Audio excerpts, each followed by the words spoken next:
নমস্কাৰ বন্ধুসকল,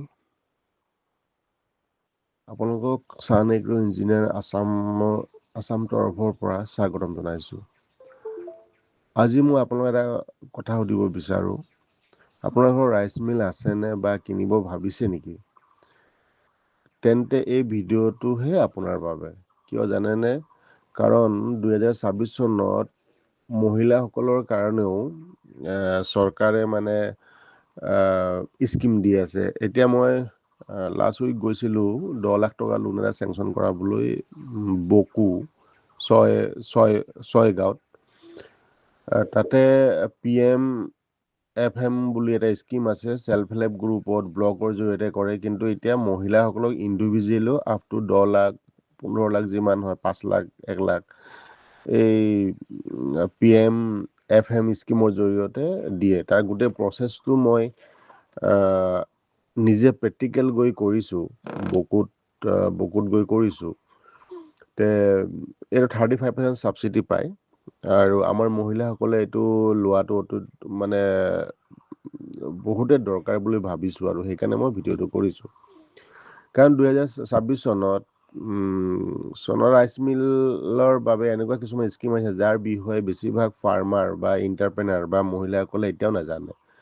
যেনেকৈ PMEGP স্কিমত 25% ছাবচিডি পাব পাৰে। নাবাৰ্ড লগতে এনেকুৱা ধৰণৰ বহুত স্কিম আছে। তাৰ লগতে ইঞ্চুৰেঞ্চ থাকিলে মেচিনটো নষ্ট হ'লেও আপোনাৰ টকা নষ্ট নহয়। কিছু সমস্যা আমাৰ সমস্যা কি, বেছিভাগ মানুহে এপ্লিকেশ্যন দিওঁতেও ভুল কৰে বা ভয় কৰে। এতিয়া কিছুমান দালালৰ হেৰিতে পৰে। আপুনি বকুত মই যেতিয়া গৈছোঁ, মই 1 টকাও লোৱা নাই, মোৰ নিজৰ ভাড়া দি গৈছোঁ। নিজে হোটেল থাকি তেওঁলোকক ছাপোৰ্ট দি আহিছোঁ। এতিয়া তেওঁ দামী ল'ব, ৰাইচ মিল ল'ব। তেওঁ হাজবেণ্ডক বহুত ছাপোৰ্ট দিছে। তেওঁ ব্লকত গৈছোঁ, তেওঁৰ লগত লৈ প্ৰেক্টিকেল গৈছোঁ আৰু গুৱাহাটীৰ পৰা বেছি দূৰো নহয়। বেছিভাগ মানুহে এপ্লিকেশ্যন দিওঁতে ভুল কৰে, সেইকাৰণে ছাবচিডি বাদ পৰি যায়। আজি এই ভিডিঅ'টোত মই আপোনালোকক সকলো কথা বুজাম।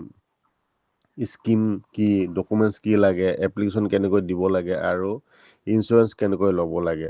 এপ্লিকেশ্যন কৰিব লাগে, প্ৰথম ব্লকত যাব লাগিব।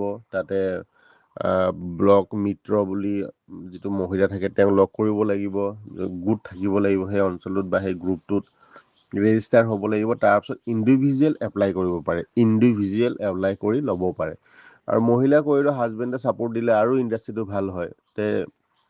মহিলাজনী কৈছে যে ধান মানুহ খেতি কৰিবই, চাউল লাগিবই, চাউল কৰিলে মেচিন লাগিবই। তেওঁ কিন্তু পাৰ ঘণ্টা 1000 কিলো ধান প্ৰডাকশ্যনৰ ৰাইচ মিল ল'ব উইথ ইঞ্জিন 25 HP ইঞ্জিন লগত লগাই পিনি তেওঁ কৰিব। আৰু তেওঁ টাৰ্গেট প্ৰতিদিনে যাতে 5,000 পৰা 6,000 টকা ইনকাম হয়। তেওঁৰ ল'ৰাটো যথেষ্ট কৰ্মী। এই ভিডিঅ'টোত আমি সকলো বস্তু আলোচনা কৰিম। ইঞ্চুৰেঞ্চ কেনেকৈ ল'ব লাগে।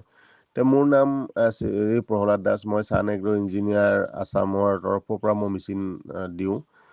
আমি আজি গুৱাহাটী বিহাৰবাৰীতে আছোঁ আৰু আমাৰ ছাৰ্ভিচ চেণ্টাৰ সকলো অসমতে দিয়া চেষ্টা কৰিছোঁ, যেনে নগাঁও, নলবাৰী, হোজাই, কাৰ্বি আংলং, তিনিচুকীয়া, যোৰহাট, বৰপেটা আদিত ছাৰ্ভিচ দিবলৈ চেষ্টা কৰি আছোঁ আৰু ডেলিভাৰীটো একদম ফাষ্ট কৰিব বিচাৰিছোঁ। তথাপিও আমি লাষ্ট ডেলিভাৰী অলপ আমাৰ শ্ল' হৈছে বোকাজানত। ভুল নাম দিয়াৰ কাৰণে তেওঁ গাড়ীটো মেচিন গুচি গৈছে মাজুলীত, আকৌ বেক হৈ আহি গুৱাহাটী আহিছে। এইবিলাক সৰু সুৰা ভুলৰ কাৰণে শিকিছোঁ আৰু এতিয়া এইখিনি ভুলো যাতে আৰু নহয় নেক্সট টাইম, তাৰ কাৰণে প্ৰপাৰ চিষ্টেম আকৌ আপডেট কৰিছোঁ। মানুহে সঁচাটো ক'বলৈ ভয় খায়, মই ভয় নাখাওঁ। আৰু এটা কথা, আমি মাত্ৰ মেচিন বিক্ৰী নকৰোঁ, আমি আপোনালোকক উদ্যমী ৰেজিষ্ট্ৰেশ্যনো সহায় কৰোঁ। বিনামূলীয়া PMGP মুদ্ৰা লোন কেনেকৈ পাব গাইড দিওঁ। মেচিন ডেলিভাৰীৰ পিছত 12 মাহ ছাপোৰ্ট দিওঁ। গতিকে আমি যি কথা ক'ম সেইবোৰ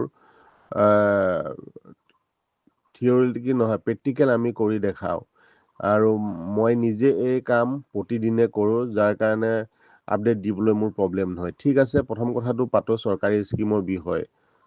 ঠিক আছে, 2026 ৰাইচ মিলৰ 3টা স্কিম মই বিশেষকৈ প্ৰেফাৰ কৰোঁ। PMEGP, মুদ্ৰা আৰু মহিলাসকলৰ কাৰণে PM মুদ্ৰা লোনো ল'ব পাৰে, বা PMFM বুলি যোনটো আছে,